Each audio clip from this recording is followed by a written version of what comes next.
नमस्कार दोस्तों, jam physics 2017 में एक मैथमेटिकल पोर्शन का क्वेश्चन और डिस्कस करते हैं। यहाँ पे ये क्वेश्चन नंबर 28 था।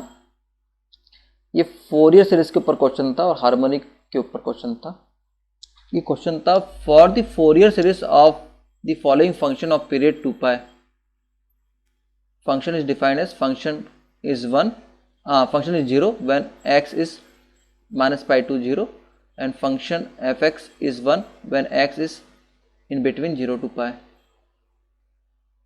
इस फंक्शन में आपको फोरियर कोफिशिएंट का रेशियो निकालना था फर्स्ट और थर्ड हार्मोनिक के बीच में। जो रेशियो आएगा उसमें जो कोफिशिएंट आएगा बेसिकली फर्स्ट और थर्ड हार्मोनिक का, उसको आपको निकालना था।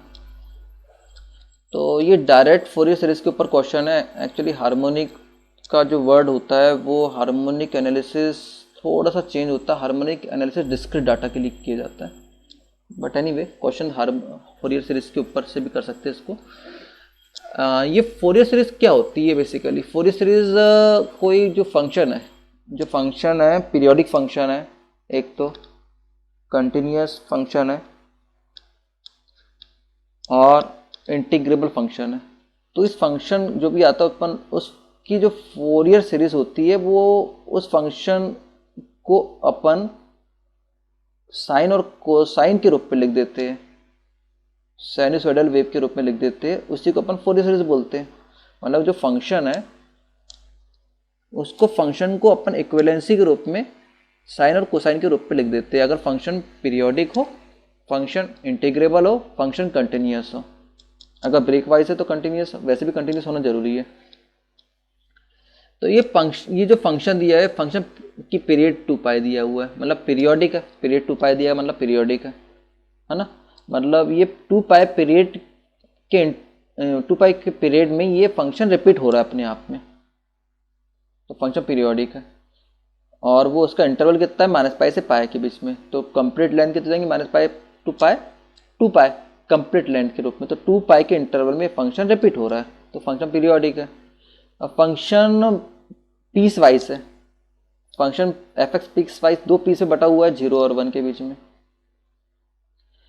है ना। तो अब पीस वाइज तो है, लेकिन पीस वाइज कंटिन्यूस भी होना चाहिए। अगर कंप्लीट फंक्शन कंटिन्यूस नहीं है तब भी चल जाएगा, लेकिन डिसकंटिन्यूटी भी टेम्पररी या लोकल या कंटिन्यूस ग्राफ ना बने चल जाएगा, लेकिन इन्फिनिटी नहीं होना चाहिए लिमिट में। जैसे आप इसकी बात करें तो इंटीजर फंक्शन में x की रेंज कितनी? -π से 0 के बीच में। तो अगर x की लिमिट पुटअप करते हैं अपन तो ये इन्फिनिटी नहीं आता इस रेंज में। इस रेंज में भी इन्फिनिटी नहीं आता, है ना। तो infinity piece wise continuous function है।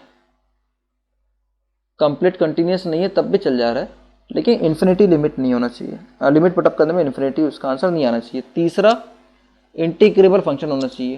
फंक्शन इंटीग्रेबल वो है ना। तो इंटीग्रल फंक्शन है, 3 अगर कंडीशन सेटिस्फाई होती है तो वो फंक्शन का अपन फोरियर सीरीज लिख सकते हैं। और बेसिकली फोरियर सीरीज होती कुछ नहीं है, वो केवल साइन और कोसाइन के रूप में अपन लोग उस फंक्शन को, जो कि पीरियोडिक फंक्शन है, उसको अपन लोग लिख देते हैं। अब इस क्वेश्चन में अपन लोगों को फोरियर सीरीज जो निकालने में के बाद अपन को रेशियो निकालना है फोरियर कोफिशिएंट का फर्स्ट एंड थर्ड हार्मोनिक। तो हार्मोनिक एक्चुअली साइन और कोसाइन का कंप्लीट टर्म्स होता है। फर्स्ट हार्मोनिक मतलब कि अब जब सीरीज को आप फोरियर सीरीज बना लेते हो तो उसमें जो साइन प्लस कॉस फर्स्ट, मतलब sine T plus cos T, ये फर्स्ट हार्मोनिक कहलाएगा। Sine 2t plus cos 2t, ये सेकंड हार्मोनिक कहलाएगा। Sine 3t plus cos 3t, ये थर्ड हार्मोनिक कहलाएगा। तो जो सीरीज बनती है फुल रेंज सीरीज, पहले उसको अपन साइन के रूप में अलग सीरीज होती है, कॉस के रूप में अलग सीरीज होती है। दोनों सीरीज को अपन जब कंपाइल जोड़ देते हैं और साइन और कॉस के जो टर्म्स कंपाइल होके बनते हैं, first harmonic, second harmonic, third harmonic कहलाता है। अब इसमें हमको करना क्या है? इसका रेशियो निकालना है उसके कोफिशिएंट का, फर्स्ट और थर्ड हार्मोनिक की। तो इसको थोड़ा सा स्टेप बाय स्टेप इसका सॉल्यूशन जो प्रोसीजर देख लेते हैं, फिर इसको सॉल्यूशन अप्रोच देखेंगे। अपन को मालूम है कि फोरियर सीरीज जो फुल रेंज के लिए होती है ये टी के रूप में लिया है, वो a0/2 plus summation of n is equal to 1 to infinity an cos nt plus n is equal to 1 to infinity bn sin nt। ये कंप्लीट रेंज के लिए जिसमें साइन और कोसाइन दोनों ही टर्म इंक्लूड होते हो। ये इवन और ऑड फंक्शन की बात नहीं कर रहे, इसमें क्या होता है इवन और ऑड में एक टर्म्स खत्म हो जाती है ना, लेकिन कंप्लीट रेंज सीरीज में फोरियर सीरीज ये होती है। तो हमें हार्मोनिक की बात करना है यहाँ पे, तो हम क्या करेंगे एन की वैल्यू 1 2 3 के लिए रिप्लेस कर देंगे ढेर सारी अलग अलग वैल्यू के लिए। तो सीरीज को हमने एक्सपांड कर दिया कॉस के टर्म में और साइन के टर्म में। तो ये a0/2 हमने इसको जोड़ दिए a1 cos t plus b1 sin t, a2 cos t a2 cos 2t plus b2 sin 2t plus a3 cos 3t plus b3 sin 3t। इस रूप पे हमने साइन और कोसाइन टर्म को साथ में लिख दिया। तो ये जो टर्म्स कहलाता है ये फंडामेंटल या फर्स्ट हार्मोनिक कहलाता है, ये सेकंड हार्मोनिक कहलाता है, ये थर्ड हार्मोनिक कहलाता है ना। ये इसमें साइन कोसाइन टर्म नहीं है, a0 ये कोई हार्मोनिक नहीं कहलाएगा।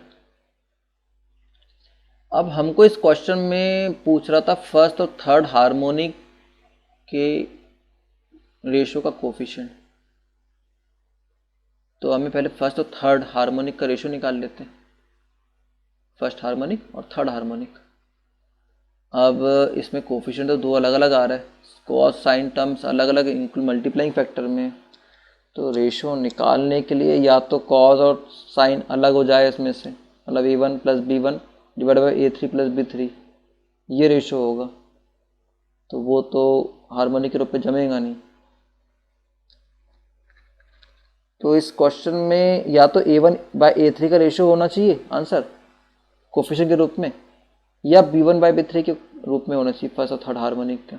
इसका मतलब ये या तो an 0 होगा या bn 0 होगा इस क्वेश्चन में,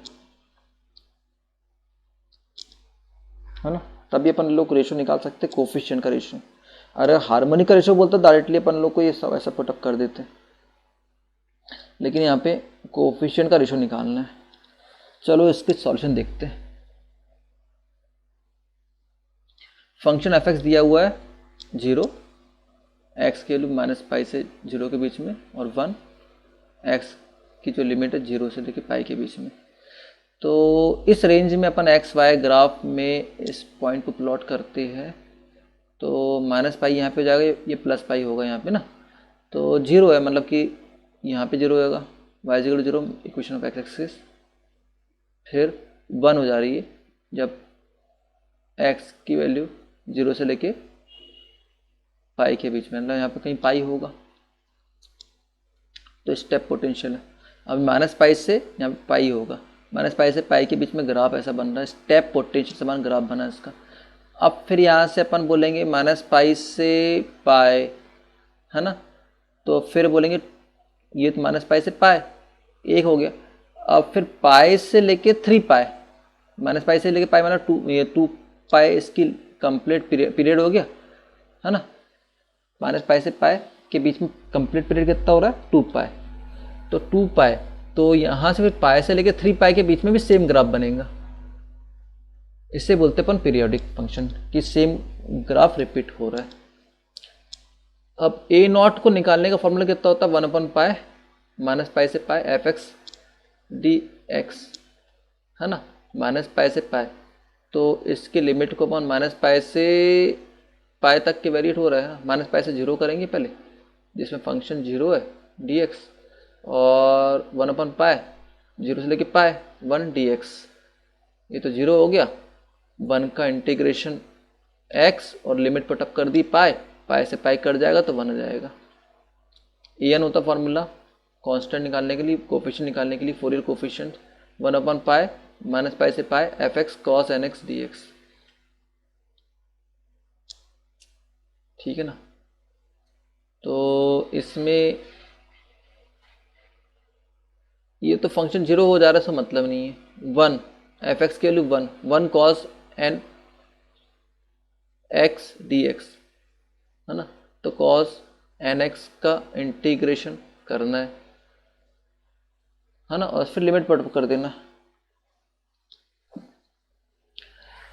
तो cos nx का sin nx और nx का जो होगा उसको डिफरेंशियल करके डिवाइड कर देते, ठीक है ना, और आप लिमिट पुट कर देना यहाँ पे, तो बस जीरो ही जाएगा। साइन की किसी भी वैल्यू के लिए साइन nx की साइन जीरो और साइन पाई की वैल्यू सब जीरो ही होती है, तो ये तो जीरो हो गया। ई एन बी एन 1/पाई माइनस पाई से pi F X sine N X D X, तो इसको तोड़ दिए फिर से कि वो लिख दिए माइनस पाई से जीरो के बीच में जीरो, हालांकि फंक्शन तो जीरो हो जाएगा, प्लस 1/पाई जीरो से लेके pi 1 sine N X D X, ठीक है ना।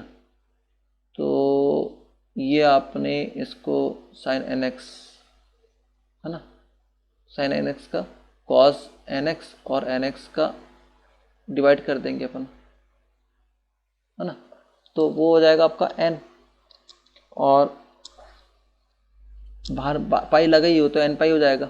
ये minus sine N X minus cos X जो डिफरेंशिएट किए वो आ जाएगा बाहर साइड माइनस साइन, और आप ये लिमिट पुटअप कर दोगे कॉस एन एक्स मतलब एक्स की वैल्यू पाई और एक्स की वैल्यू जीरो, तो एन पाई की अब जो फॉर्मूला होता है -1 की पावर एन होता है -1। अब हमें फर्स्ट और थर्ड हार्मोनिक निकालना है, मतलब फर्स्ट और थर्ड का रेशियो निकालना है ना, तो एन की वैल्यू 1 पुटअप कर दो, एन की वैल्यू 3 पुटअप कर दो, तो ये इसी में एन की वैल्यू 1 पुटअप करेंगे तो ये आ जाएगा, और इसी में एन की वैल्यू 3 पुटअप करेंगे तो ये जाएगा। तो हमें रेशियो निकालना है b1/b3 का, तो रेशियो निकाल लेंगे, है ना, तो वो 3 आ जाएगा बेसिकली। मतलब इस क्वेश्चन में an 0 आ रहा है, तो b1/b3 का रेशियो निकाले अपन ने, ठीक है ना। आपको आई थिंक ये समझ आया होगा। हम इसी को आगे बढ़ाते हुए हम चाह रहे थे इसमें फोरियर सीरीज़ का पूरा टॉपिक ही कंप्लीट कर दे, क्योंकि इसके क्वेश्चन कई बार आए हैं एग्ज़ाम में, और आपके एग्ज़ाम में एक्चुअली फोरियर सीरीज़ कंप्लीट तो पूछा नहीं है, लेकिन कोफिशिएंट पूछता रहता है बीच बीच में, a0 क्या होगा, an क्या होगा, bn क्या होगा, ये कोफिशिएंट्स पूछता रहता है। इस कोफिशिएंट्स को फिर आप जब सॉल्व कर लेते हो तो वो सीरीज़ में एक्चुअली पुटअप कर देते हो फोरियर सीरीज़ में कांस्टेंट को, और उसी को अपन कंप्लीट फोरियर सीरीज बोल देते हैं उस फंक्शन की। तो हम चाह रहे थे कि फोरियर सीरीज़ का टॉपिक पूरा ही कंप्लीट कर देते हैं यहाँ पे, ताकि आपका एक टॉपिक पूरा कंप्लीट हो जाएगा। इसके पहले भी जब फोरियर सीरीज़ का एक क्वेश्चन और आया था, इसके पहले अपन ने किए थे, उसमें इवन और ऑड फंक्शन का था क्वेश्चन वो, तो जब आप क्वेश्चन करते हो तो वो क्वेश्चन भी साथ में देख लिया कीजिएगा, जो क्वेश्चन फोरियर सीरीज़ के हो चुके हैं, है ना। थैंक्स, आई थिंक आपको मज़ा आया होगा इस क्वेश्चन में सॉल्व करने में। Okay, thanks.